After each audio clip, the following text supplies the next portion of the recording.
global environmental health and safety consulting company, it was really important for us to leverage the software that ACG provided for us to schedule our meetings.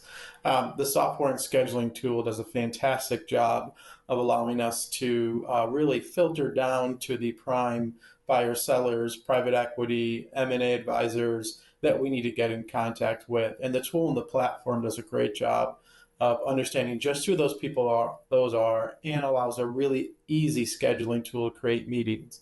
The thing I like best about the tool is the response rate's very quick.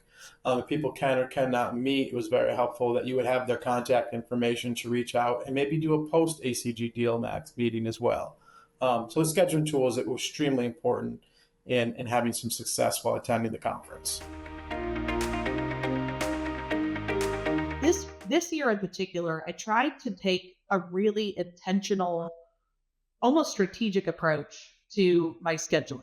So I started with a really narrow group to start with. And my goal was really to do two things. One, to get in front of decision makers in my areas of expertise.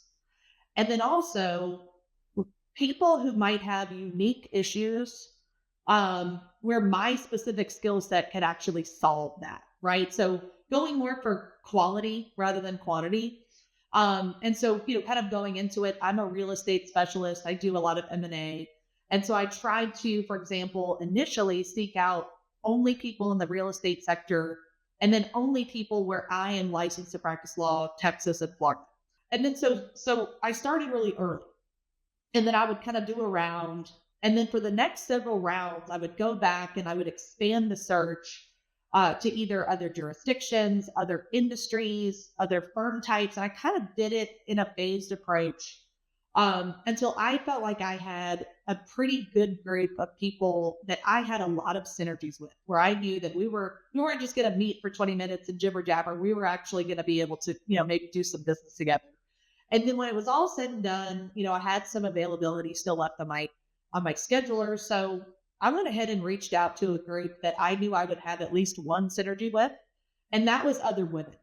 And so when I would send out the invitations, and interestingly, the invitations I was sending to women were hey, there's not a whole lot of women at these types of things. Let's get together and just get to know each other and see if there's anything we could potentially do together.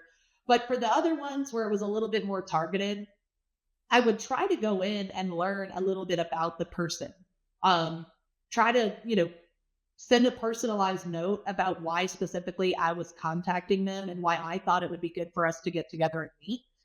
And I thought there was a lot of success with that.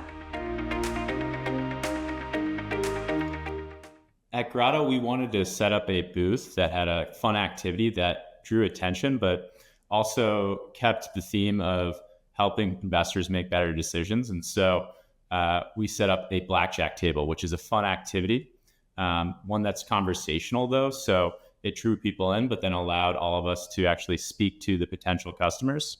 And furthermore, allowed us to set up all of our meetings at the booth itself. So oftentimes people are super busy throughout the conference and don't always make the exact meeting time. And centralizing everything at the booth allowed us to meet with, or at least me, 35 different potential customers over the course of 2 days. And, there's no issue with scheduling. So it was a phenomenal event, and we met tons of customers, and we're able to do it over a fun activity. Post DealMAX is equally as important as at the event, at DealMAX and pre DealMAX. Follow-up. I mean, it could be amazing if you meet a great person there, but if you don't follow up, nothing's going to happen. And again, you're hoping for mutually beneficial relationships. So you got to follow up. Don't follow up as a mass email. Hey, 10 of you, it was great meeting you all. Hope we get to see each other again someday. That's not exactly what you want to do at all. Take the time, draft an email, get the person's card out. Say something something specific that you talked about that you'll remember, that they'll remember. Invite them for, hey, I want to fly up there and see if you don't live in the same or drive or whatever it might be. Can we get on a call? Can we talk about this? Hey, I'd like to introduce you to our client. I think that they could benefit through this. How I always look at it is you try to be, try to be as the best friend that you can be. I think all of our parents probably said, if you want to have good friends, you've got to be a friend. And it's the same thing in the networking world.